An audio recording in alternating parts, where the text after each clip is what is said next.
રવિવારના રોજ પીએમ નરેન્દ્ર મોદીએ દેશની સામાન્ય જનતાને અપીલ કરે છે કે પેટ્રોલ ડીઝલનો ઉપયોગ ઓછો કરી દો અને તેના બીજા જ દિવસે તેઓ સોમનાથમાં મોટા ગાડીના કાફલા સાથે પહોંચી જાય છે। ઘણી બધી બસો તેમના માટે મૂકવામાં આવતી હોય છે અને ચારે બાજુ તેમની ટીકા પણ થાય છે કે શું માત્ર નિયમો એ દેશની સામાન્ય જનતા માટે છે, રાજકીય નેતાઓ માટે શું કોઈ નિયમો છે કે કેમ। અને આ પ્રશ્ન ઉઠાવ્યા બાદ જે છે તે પીએમ મોદીના ગાડીના કાફલાનું પ્રમાણ પણ ઓછું થઈ ગયું। પરંતુ હવે આ સ્થિતિની વચ્ચે પ્રશ્ન એ છે કે શું ગુજરાતના એ રાજકીય નેતાઓ પેટ્રોલ ડીઝલનો કેવો ઉપયોગ કરી રહ્યા છે, પીએમ મોદીની એ અપીલને કેવી રીતે માની રહ્યા છે, તે જ અંગે વાત કરીશું આજે આ વિડીયોમાં। નમસ્કાર, સ્વાગત છે આપનું ક્રાંતિ માર્ગમાં અને હું છું મિક્ષુ ઠક્કર આપની સાથે। જે સમયથી જ પીએમ મોદીએ પેટ્રોલ ડીઝલને લઈને દેશની જનતાને સંબોધિત કરી હતી તે સમયથી જ આપણા ગુજરાતના જે રાજ્યપાલ આચાર્ય દેવવ્રત છે તેમને એક ડિક્લેર કરી દીધું હતું કે હવે હું ચોક્કસથી ટ્રેન અને બસમાં મુસાફરી કરીશ, મારી પાછળ કોઈ એવા મોટા ગાડીના કાફલા નહીં દોડે।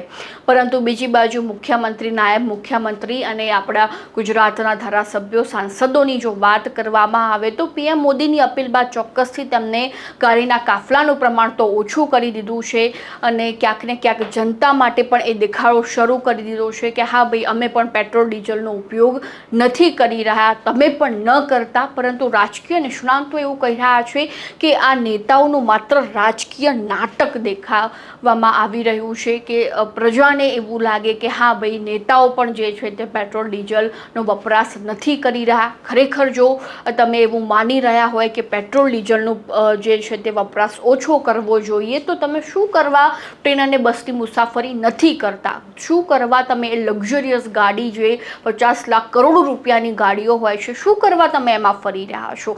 તમે એક જગ્યાએથી બીજી જગ્યાએ જો તમારે જવું હોય તો ચોક્કસથી તમે બસ અથવા તો ટ્રેનનો ઉપયોગ કેમ નથી કરી રહ્યા।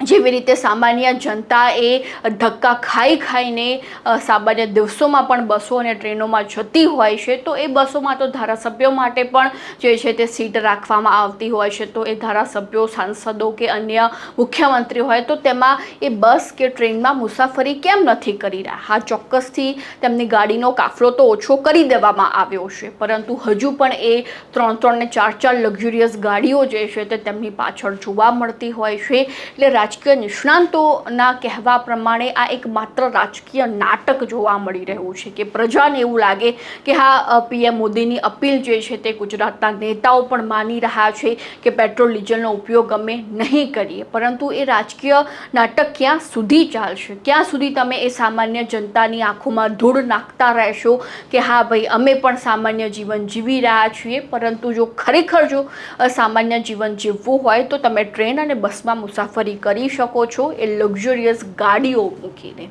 અને આ મુદ્દે તમારું શું કહેવું છે ચોક્કસથી પણ અમારા કોમેન્ટ બોક્સમાં જણાવી દેજો ને ખાસ ક્રાંતિ માર્ગને સબસ્ક્રાઈબ કરવાનું ભૂલતા નહીં।